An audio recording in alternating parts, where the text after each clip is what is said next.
Hello friend, आज हम करेंगे NCERT क्लास 10 सिविक्स के चैप्टर पावर शेयरिंग का फर्स्ट मॉड्यूल।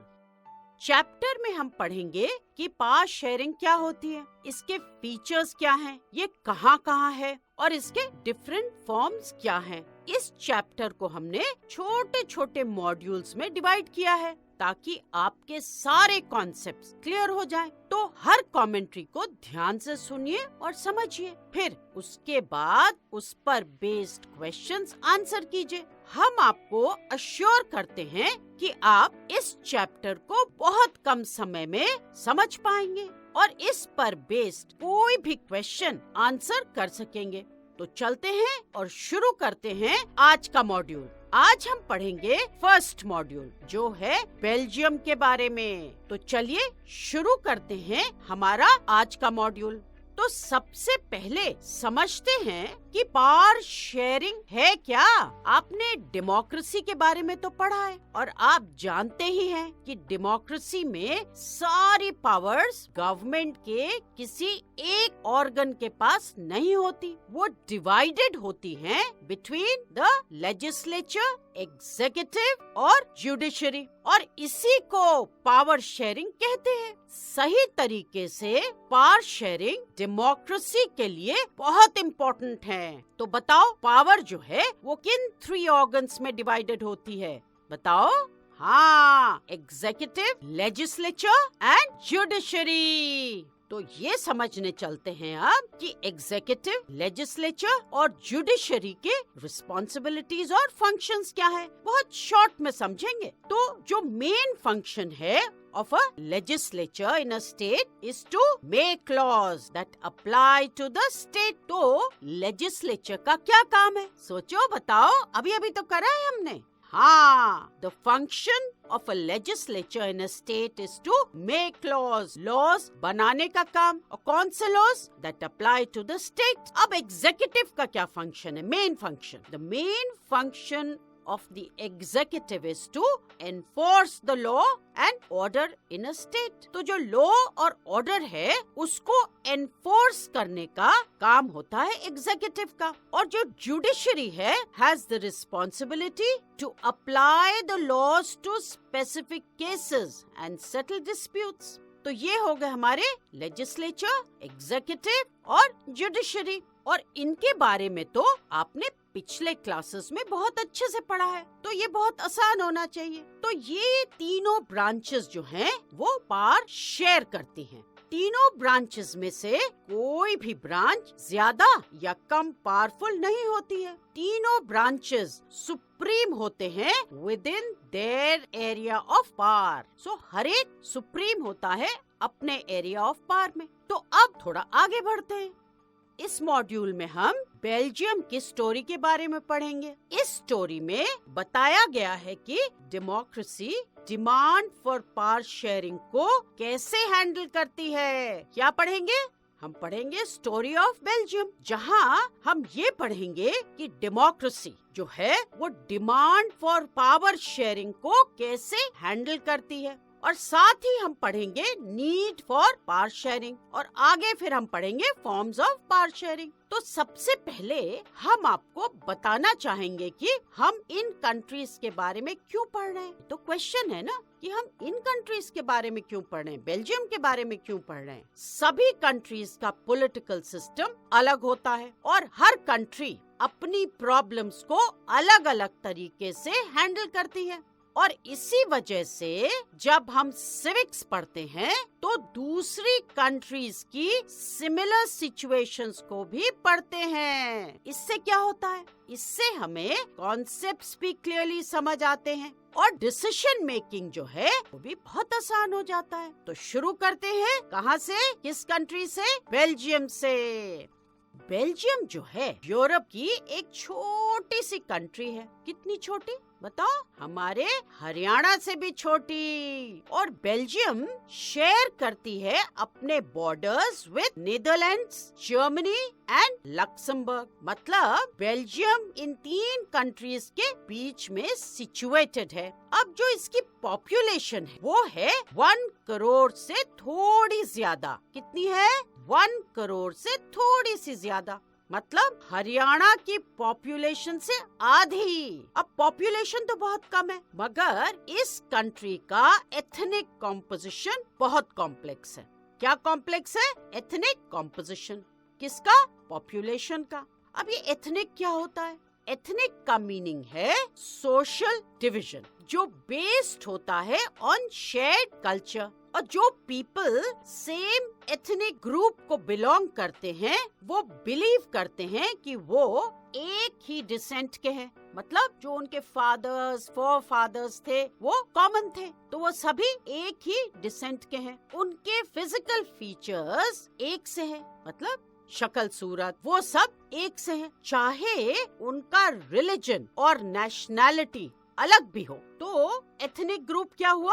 जो पीपल सेम एथनिक ग्रुप को बिलोंग करते हैं वो क्या बिलीव करते हैं कि वो सब एक ही डिसेंट के हैं, मतलब उनके जो फादर्स एंड फोर फादर्स हैं वो सेम है, और उनके जो फिजिकल फीचर्स हैं, मतलब नयन नक्श जिनको हम कहते हैं, शक्ल सूरत, वो एक से हैं, चाहे उनका रिलीजन और नेशनैलिटी अलग हो। अब इसका एक एग्जांपल ले, इंडिया में आप बंगाली कम्युनिटी और तमिल कम्युनिटी को देख लीजिए, ये एक एग्जांपल है। दोनों का कल्चर अलग है, खाना, ड्रेस, बिलीफ, लैंग्वेज, रिचुअल, सब कुछ अलग है। So the Bengali community is one ethnic group और तमिल कम्युनिटी जो है वो दूसरा एथनिक ग्रुप है। तो अब समझ आया कि एथनिक ग्रुप क्या होता है। तो बेल्जियम का एथनिक कॉम्पोजिशन बहुत कॉम्प्लेक्स है। कैसे? बेल्जियम की टोटल पॉपुलेशन के जो लोग हैं उसमें से 59% लोग फ्लेमिश रीजन में रहते हैं और डच बोलते हैं, 40% लोग वेलोनिया रीजन में रहते हैं और फ्रेंच बोलते हैं, बचे हुए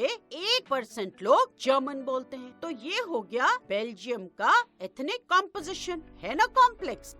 अब बेल्जियम की जो कैपिटल है वो है ब्रुसेल्स। अब इसका जो एथनिक कॉम्पोजिशन है वो पूरी कंट्री के कॉम्पोजिशन से थोड़ा अलग है, और ये अलग कैसे है ये हम समझते हैं। यहाँ पर मतलब ब्रुसेल्स में 80% लोग फ्रेंच बोलते हैं और 20% डच स्पीकिंग है।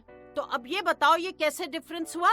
क्योंकि जब हम पूरी कंट्री की बात करते हैं तो वहाँ 59% of the people speak the Dutch language और 40% स्पीक द फ्रेंच लैंग्वेज और 1% जर्मन। मगर यहाँ ब्रुसेल्स में क्या है कि 80% लोग जो हैं वो फ्रेंच बोलते हैं और 20% डच स्पीकिंग है। कंट्री में फ्रेंच स्पीकिंग लोग कम है, लेकिन ये जो 40% लोग हैं रिलेटिवली रिच और पावरफुल हैं। मतलब हम कंट्री की बात कर रहे हैं, तो ये 40% लोग, that is French speaking people in the country, are relatively rich and powerful. Dutch, जिन्हें कंट्री के इकोनॉमिक डेवलपमेंट और एजुकेशन का फायदा काफी बाद में मिला, वो इस बात से खुश नहीं थे। उन्हें लगता था कि वो मेजॉरिटी में है तो उनके पास पावर होनी चाहिए। तो क्या हुआ? इन लोगों के बीच डिससैटिस्फैक्शन हो गया, मतलब वो खुश नहीं रहे। इस डिससैटिस्फैक्शन से 1950s और 1960s में डच और फ्रेंच के बीच में टेंशन बढ़ गई। बेल्जियम की जो कैपिटल थी, जो हमने अभी बात करी, ब्रुसेल्स में, ये जो टेंशन थी वो और भी अक्यूट थी। यहाँ प्रॉब्लम ये थी कि डच जो कंट्री में मेजॉरिटी में थे, यहाँ माइनॉरिटी में थे। तो ये कुछ अजीब सी सिचुएशन हो गई थी, क्योंकि पूरी कंट्री में क्या हो रहा था? कौन ज्यादा थे? वो लोग जो डच लैंग्वेज बोलते थे, और जो फ्रेंच लैंग्वेज बोलते थे वो कम थे। मगर ब्रुसेल्स में ये बिल्कुल उल्टा था। तो 1950s और 1960s में डच और फ्रेंच के बीच टेंशन बढ़ गई, और ब्रुसेल्स में ये टेंशन जो थी वो और भी अक्यूट थी। तो चलते हैं और जल्दी से एक क्विक रीकैप कर लेते हैं। हमने अभी तक क्या पढ़ा? हमने अभी तक पढ़ा कि an intelligent sharing of power among legislature, executive and judiciary democracy के लिए बहुत इम्पोर्टेंट होता है। फिर हमने बेल्जियम के बारे में पढ़ा। बेल्जियम यूरोप की छोटी सी कंट्री है जो France, Netherlands, Germany and Luxembourg के बीच में है। बेल्जियम का जो एथनिक कॉम्पोजिशन है वो बहुत कॉम्प्लेक्स है। 59% of the total population Flemish region में रहती है और कौन सी लैंग्वेज बोलती है? बताओ। डच बोलती है। अच्छा, अब ये बताओ कि कितने परसेंट ऑफ पीपल बेल्जियम में फ्रेंच बोलते हैं? बताओ, सोचो। हाँ, 40% और 1% जर्मन बोलते हैं। ये हम पूरी कंट्री के बारे में कह रहे हैं। मगर अब चलते हैं कैपिटल सिटी ब्रुसेल्स में। यहाँ पे क्या है? यहाँ पे 80% पीपल, बताओ कौन सी लैंग्वेज बोलते हैं? फ्रेंच बोलते हैं। और डच स्पीकिंग कितने लोग हैं? कितने percent of the people speak Dutch? 20%। पूरी कंट्री में फ्रेंच स्पीकिंग लोग कम थे, पर जितने भी थे वे रिलेटिवली रिच और पावरफुल थे। डच स्पीकिंग लोगों को कंट्री के इकोनॉमिक डेवलपमेंट एंड एजुकेशन का एडवांटेज काफी बाद में मिला एंड दे रिजेंटेड इट। वो खुश नहीं थे, डिससैटिस्फाइड थे। 1950s एंड 1960s में डच और फ्रेंच के बीच में टेंशन बहुत बढ़ गई। Brussels presented a very different problem. और वो क्या प्रॉब्लम थी? बताओ, कौन सी प्रॉब्लम थी? It was a very different problem. वहाँ जो डच स्पीकिंग पॉपुलेशन थी वो कंट्री में मेजॉरिटी में थी, बट ब्रुसेल्स में माइनॉरिटी में थी। Now let's revise what we have done till now. An intelligent sharing of power among the legislature, executive and judiciary is very important to the design of a democracy. Belgium is a small country in Europe surrounded by France, Netherlands, Germany and Luxembourg. The ethnic composition of Belgium is very complex. 59% of the total population lives in the Flemish region and speak the Dutch language. 40% of the total population lives in the Wallonia region and speak the French language. 1% Belgians speak German language. In the capital city Brussels, 80% people speak French and 20% people speak Dutch. The minority French community was relatively rich and powerful in the country. The Dutch-speaking people got the benefit of economic development and education much later. So they were not rich and powerful and they were quite unhappy about this condition. In the 1950s and 1960s, this communal tension increased. Brussels presented a special problem. The Dutch-speaking people constituted a majority in the country but a minority in the capital. तो अब यह module यही खत्म होता है और हमने इस मॉड्यूल के सारे इम्पोर्टेंट पॉइंट्स को बहुत अच्छे से रिवाइज कर लिया है। तो अब इस मॉड्यूल पर बेस्ड कोई भी क्वेश्चन आप बहुत आसानी से आंसर कर सकते हैं। तो चलते हैं क्वेश्चंस की ओर।